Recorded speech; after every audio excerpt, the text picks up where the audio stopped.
할렐루야, 사랑하는 청소년부 친구들, 어제 하루도 잘 지냈나요? 자, 오늘도 말씀으로 시작하는 청매 큐티 시간입니다. 9월 15일 오늘 말씀은 창세기 45장 1절에서 45절 말씀입니다. 우리 다 같이 한 목소리로 시작. 요셉은 자기 종들 앞에서 더 이상 북받치는 감정을 억누를 수가 없었습니다. 요셉은 모두 다 물러가거라 하고 소리쳤습니다. 형들만 남게 되자 요셉은 자기가 누구라는 것을 말했습니다. 요셉이 너무 크게 소리내어 울었기 때문에 이집트 사람들도 모두 그 소리를 들었습니다. 그리고 왕궁의 신하들도 그 소리를 들었습니다. 요셉이 형들에게 말했습니다. 내가 요셉입니다. 아버지께서 아직 살아계신가요? 그러나 형들은 너무나 놀랐기 때문에 아무런 대답도 할 수 없었습니다. 요셉이 형들에게 말했습니다. 이리 가까이 오세요. 그러자 형들이 요셉에게 가까이 갔습니다. 요셉이 형들에게 말했습니다. 내가 여러분의 동생 요셉입니다. 형님들이 이집트의 노예로 팔았던 바로 그 요셉이란 말이에요. 하지만 이제는 염려하지 마세요. 저를 이곳에 판 일로 마음 아파하지 마세요. 하나님께서 저를 형님들보다 먼저 이곳으로 보내셔서 사람들의 생명을 구하게 하신 것이니까요. 벌써 2년 동안 땅에서는 식물이 자라지 않고 있어요. 더구나 앞으로 5년 동안은 심지도 못하고 거두지도 못할 것입니다. 그래서 하나님께서는 형님들과 형님들의 자손이 살아남도록 하려고 저를 먼저 이곳에 보내신 것이에요.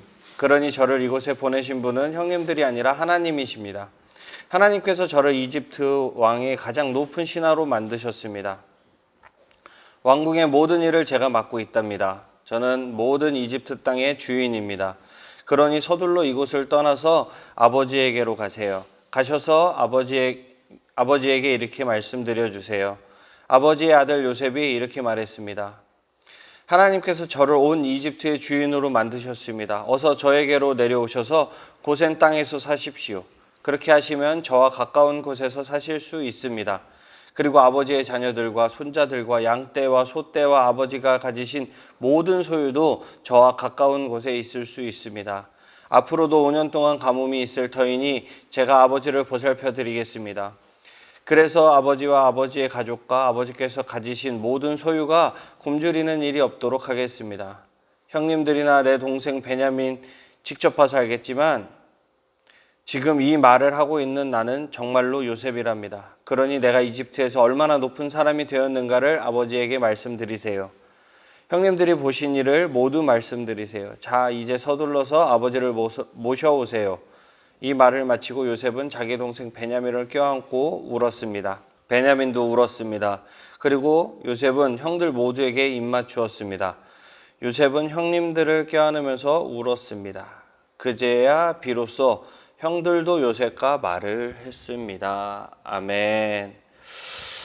자, 오늘 제목을 보니까 저를 먼저 이곳에 라고 되어 있네요. 요셉은 형들에게 자기 정체를 밝힙니다.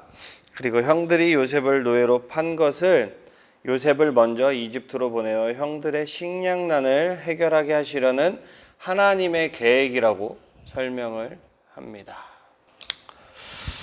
자, 우리 언더스탠딩 이해하기 한번 보도록 하겠습니다.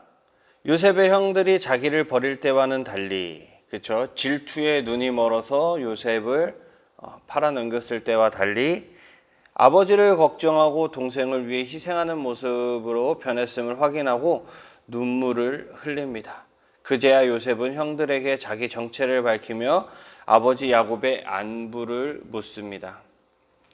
형들은 자신들이 노예로 팔았던 요셉이 이집트 총리라는 사실에 말문이 막힙니다.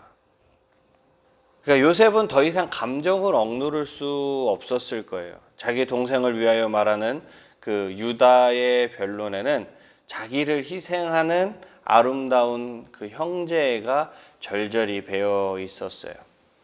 이 변론을 듣는 동안 요셉의 감정은 점점 고조되었던 것으로 보이죠. 한순간에 요셉은 자신의 신분을 밝히고 마음을 형제들에게 열었어요. 내가 먼저 연 거예요. 혼란과 두려움에 쌓인 형들은 할 말을 잃어버렸죠. 그러나 요셉은 그 형들에게 다시 한번 확인시켜 줍니다. 그리고 하나님이 생명을 구원하시려고 나를 먼저 보내셨다고. 어린 동생을 팔아넘긴 형들에 대한 원망, 그리고 종살이의 괴로움, 그리고 감옥에서 보냈던 그 세월들, 물밀듯이 닥쳐오던 가족에 대한 사무치는 그리움, 그 시련의 기나긴 세월이 그 세월의 의미를 요셉은 이렇게 해석한 거예요.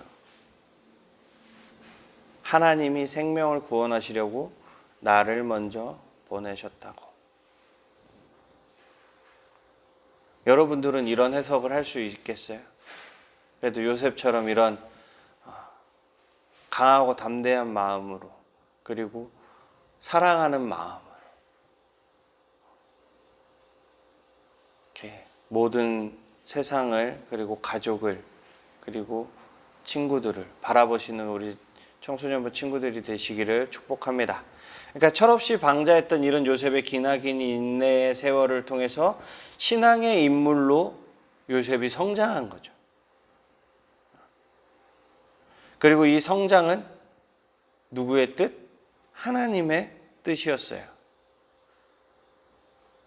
요셉은 하나님의 계획과 목적을 그들에게 해석해 주면서 그들의 추악한 죄악을 떨쳐버렸습니다. 그리고 그들의 관심을 하나님의 높으신 뜻에 집중시켰죠. 하나님의 섭리적인 목적은 도덕적인 인간의 어떠한 작은 행위보다도 더욱 중요한 거예요. 하나님의 그러한 목적은 여호와의 뜻을 세상에 수행할 남은 자를 보존하시는 바로 그것. 남은 자를 보존하시는 거예요. 하나님의 뜻을 세상에 행할 자, 그 남은 자. 시간이 조금 많으면은 이사야의 이야기도 좀 해주고 싶지만, 오늘은 엘리야의 이야기도 좀 해주고 싶지만, 오늘은 시간이 없는 관계로, 요셉은 보복을 두려워하는 형들을 안심시키며 그들이 요셉을 노예로 팔아 이집트로 보낸 일이 다 하나님의 계획 속에 이루어졌음을 설명을 하고 있죠. 더 많은 인구로 불어난 나라를 이루어야 할 이스라엘의 가족이 가뭄으로 인한 굶주림으로 사라져버리지 않도록 하나님은 요셉을 이집트로 보내시고 총리로 만드셔서 야곱의 가족에게 식량을 제공하게 하신 거죠. 가뭄이 계속될 것이므로 식량을 가나안 땅으로 배송하는 것으로는 한계가 있다라는 거죠. 왜냐하면 아직 5년이 더 남았죠. 요셉은 이집트 총리의 권한으로 이집트의 고센 땅을 야곱 가족의 터전으로 삼습니다. 형들에게 아버지 야곱을 이집트로 모셔오라고 말합니다. 아멘. 자, 우리 적용하기 한번 보십시다. 하나님은 어떠한 분이십니까? 하나님은 모든 일을 합력하셔서 선을 이루시는 분입니다. 요셉을 노예로 팔아넘긴 형제들의 죄조차 하나님 나라를 이루는 선한 도구로 사용하셨습니다. 하나님이 선하게 바꾸실 텐데 아직도 죄책감과 후회에 사로잡혀 있지는 않나요? 물론 그렇다고 해서 죄를 지으라는 것은 아닙니다. 하나님이 선하게 바꾸신다고 해서 우리가 죄 가운데 빠져도 되고 죄를 지어도 된다라는 게 아니에요. 하지만 이미 이루어졌고 이미 흘러가고 있는 단계라면 하나님께서 이것을 합력하여 선을 이루게 하신다라는 것을 믿으시기 바랍니다. 대신 내가 죄를 지은 그 죄에 대한 결과, 대가는 꼭 치러집니다. 기도할 때도, 회개할 때도 하나님, 내가 이러이러한 죄를 지었는데 이 죄가 드러나지 않게 해주세요. 이 죄에서 모면하게 해주세요. 이것이 회개가 아니라 이 죄를 직면하고 하나님, 제가 이 죄를 지었습니다. 이 죄가 드러나게 되면 저 친구들과의 관계도 깨지고 부모님한테도 엄청 혼나요. 하지만 혼나도 괜찮습니다.